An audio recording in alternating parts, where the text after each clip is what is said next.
राधे राधे भक्तों, आज हम आपको महात्मा जड़ भरत जी की कथा सुना रहे हैं। ऋषभ देव जी के सबसे श्रेष्ठ पुत्र भरत जी थे। वे बड़े ही भगवत भक्त थे। इन्हीं भरत जी के नाम पर हमारे देश का नाम भारतवर्ष पड़ा। ऋषभ देव जी के पश्चात महाराज भरत ने देश का शासन संभाला। अनेकों वर्षों तक शासन करने के पश्चात उन्होंने अपनी परंपरागत संपत्ति को यथा योग्य पुत्रों में बांट दिया और स्वयं राजमहल का त्याग करके वनों में तपस्या करने के लिए चले गए। एक बार भरत जी गंडकी नदी में स्नान करके जप करते हुए नदी की धारा के पास बैठे थे।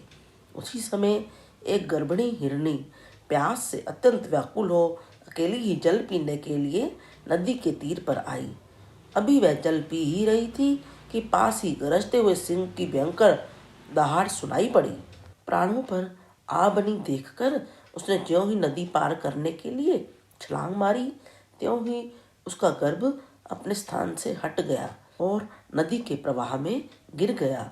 अत्यंत पीड़ित वह हिरनी किसी गुफा में जा पड़ी और मर गई। नदी के प्रवाह में बहते बच्चे को देखकर भरत जी को अत्यंत दया आ गई। वे उसे बचाकर आश्रम पर ले आए। उस मृग शावक में उनकी ममता बढ़ती जा रही थी। वे नित्य उसके खाने पीने का प्रबंध करते, व्याघ्र आदि से बचाने के लिए लाल लड़ाने में, पुचकारने में इसी चिंता में डूबे रहते। कुछ ही दिनों में मृग में आसक्ति के कारण उनके यम नियम और भगवत पूजा आदि आवश्यक कृत्य एक एक करके छूटने लगे और अंत में सभी छूट गए। वे सोचते कि वह मृग उनके शरणागत है, वे ही उसके रक्षक हैं। उठते बैठते टहलते ठहरते सोते समय हर समय उस मृग के बच्चे के बारे में सोचते रहते। हर जगह उसे अपने कंधे पर बिठाकर साथ ले जाते। कभी वह दिखाई ना देता तो धन लूटे हुए दीनहीन मनुष्य की भांति व्याकुल हो जाते। भक्तों, यदि आपको यह कथा पसंद आ रही है तो जल्दी से इस चैनल को लाइक और सब्सक्राइब कर दीजिए ताकि आपको अन्य कथाएं भी उपलब्ध हो सकें। दिन प्रतिदिन उस नन्हे मृग शावक में भरत जी की आसक्ति बढ़ती जा रही थी। एक दिन वह बच्चा खेलता कूदता घने वन में चला गया और रात होने पर वापस नहीं आया। भरत जी को चिंता होने लगी कि मृग शावक का क्या होगा, कब लौटेगा। अब तो भरत जी की मृत्यु का समय भी आ गया। उस समय भी उनका चित्त उसी मृग शावक में लगा हुआ था। इस प्रकार से उनकी आसक्ति में ही उनका शरीर छूट गया, जिसके कारण उन्हें अगले जन्म में मृग का ही शरीर मिला और वह मृग जिसने भरत जी के पास में शरीर छोड़ा वह अगले जन्म में राजा रहुगण बन गया। पूर्व जन्म में किए हुए तप और भक्ति के फलस्वरूप भरत जी को मृग योनि में भी अपना पिछला जन्म पूर्ण रूप से याद रहा। इस प्रकार मृग बने हुए आज श्री भरत के हृदय में जो वैराग्य भावना जागृत हुई उसे उसने छिपाए रखा और अपनी माता मृगी को त्याग दिया। पुलस्त्य और पुलह ऋषि के आश्रम पर चले गए। वहां रहकर भी वे काल की ही प्रतीक्षा करने लगे। अकेले रहकर सूखे पत्ते, घास और झाड़ियों द्वारा निर्वाह करते। मृग योनि की प्राप्ति कराने वाले प्रारब्ध के कटने की बाट देखते। अंत में उन्होंने अपने शरीर का आधा भाग गंडकी के जल में डुबोकर उस मृग शरीर को भी छोड़ दिया। इसके बाद उनका अगला जन्म ब्राह्मण कुल में हुआ। वहां पर उनका नाम जड़ भरत रखा गया। उन्हें पूर्व जन्म का ज्ञान था कि हिरण की माया में फंसने के कारण उन्हें पशु देह धारण करनी पड़ी थी। अतः वह इस जन्म में किसी से भी बोलते नहीं थे।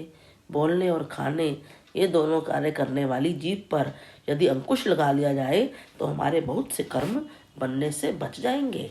वे हर समय श्री भगवान के युगल चरणों को ही हृदय में धारण किए रहते तथा दूसरों की दृष्टि में अपने को पागल, मूर्ख, अंधे और बहरे के समान दिखाते।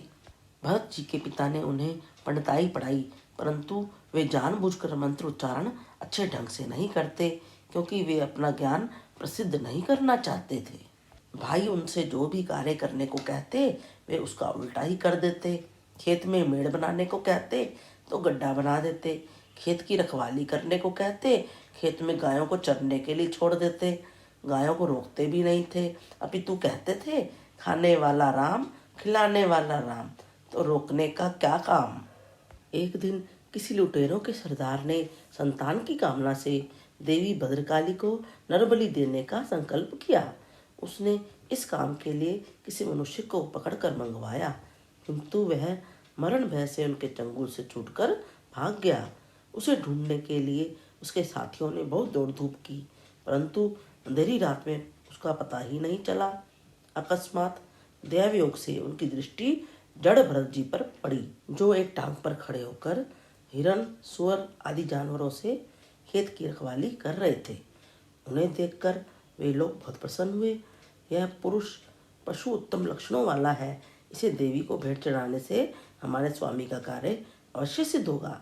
यह समझकर वे लोग उसे रस्सी से बांधकर देवी के मंदिर में ले गए। उन्होंने इसे विधिवत स्नान कराया, कोरे वस्त्र पहनाए, आभूषण, पुष्पमाला, तिलक आदि से अलंकृत करके भोजन कराया। फिर गान, स्तुति एवं मृदंग द्वारा मंजीरों का शब्द करते हुए देवी के आगे ले जाकर बिठा दिया। इसके बाद पुरोहित ने उस पुरुष पशु के रुधिर रूप मध्य से देवी को तृप्त करने के लिए मंत्रों से अभिमंत्रित किए हुए कराल खड्ग को उठाया और चाहा कि एक ही हाथ से उसका काम तमाम कर दें। तो इतने में ही उसने देखा कि मूर्ति में से बड़ा भयंकर शब्द हुआ और साक्षात भद्रकाली उस मूर्ति में से प्रकट हो गई।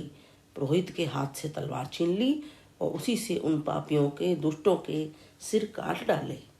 ज्ञानी भक्तों की रक्षा के लिए सहस्त्र बाहु भगवान हर पल उनकी रक्षा के लिए तैयार रहते हैं।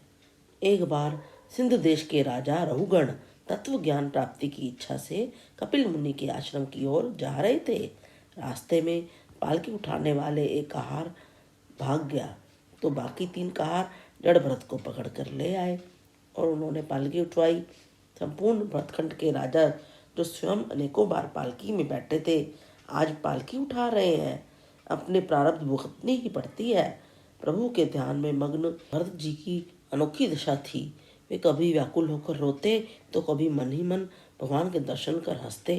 रास्ते में चींटी भी दिखती तो भरत जी कूद जाते, जिससे बार बार रहुगण का सिर पालकी से टकरा जाता। राजा से यह सहन ना हुआ, वह क्रोध से जड़ भरत का अपमान करने लगे। बोले, अरे सेवक, तू तो जीते जी मरा हुआ है, तुझे कुछ भाव ही नहीं है, ठीक से चल वरना मैं तुझे दंड दूंगा। अब जड़ भरत ने अपना मौन तोड़ा और राजा रहुगण को ब्रह्म ज्ञान का उपदेश दिया। भरत जी ने कहा, राजन, केवल मैं ही नहीं, सारा जगत ही जीते जी मृत सा है। इसमें हर शरीर शव के समान है। सत्य तो केवल परमात्मा ही है। व्यवहारिक दृष्टि से ही भेद है, आत्मिक दृष्टि से तो तुम और मैं एक ही हैं।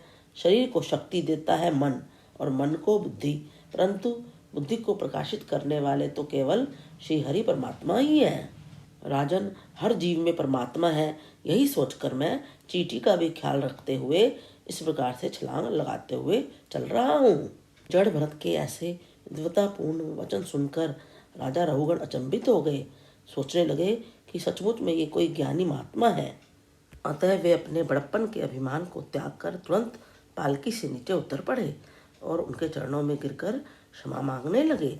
तब जड़ भरत जी ने राजा को अध्यात्म तत्व का बड़ा ही सुंदर उपदेश दिया और कहा, राजन, इस मन को परमात्मा में लगा दो। मन के सुधरने पर ही जगत सुधरता है। इस मन को मृग बाल में लगाने के कारण ही मुझे बार बार जन्म लेना पड़ा। तुम मन को दंड दोगे तो यमराज तुम्हें दंड कभी नहीं देगा। संसार को स्वप्नवत जानो। मन को शुद्ध करने के लिए संतों का समागम करो। सत्संग से ज्ञान और संतों व गुरुजनों की सेवा से ब्रह्म की प्राप्ति होती है।